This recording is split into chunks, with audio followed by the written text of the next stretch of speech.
In part 2 of the obstacle course game, we're going to use our spatial words to navigate the obstacle course that we set up in part 1. Having kids say spatial words and act out spatial motions helps them practice both math and language skills.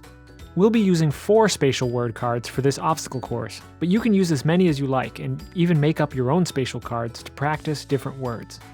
So in part 1, we made a mini course using a wooden arch, a stack of cups, a caterpillar toy, and a shoe, with our mystery item hidden inside the shoe at the end.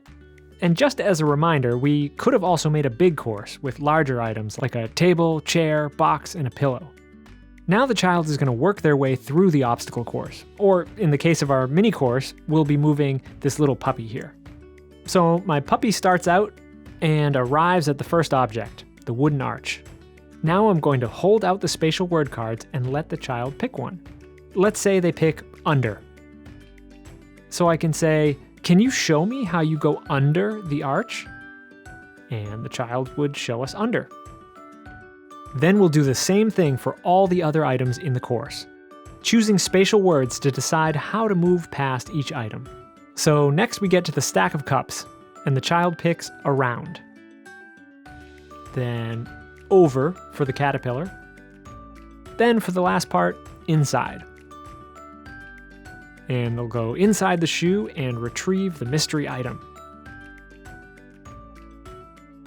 Now that we've retrieved the mystery item, we can ask questions about it, like, where was the mystery item?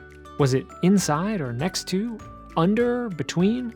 We can also ask the child to use spatial words to describe the path that they took through the obstacle course. If they don't remember what happened at each item, or if they need some prompting, we can ask, when you got to the arch, did you go under or over the arch? Then once they've told us that they went under the arch, around the cups, over the caterpillar, and looked inside the shoe, we're ready to move on to part 3 of the game.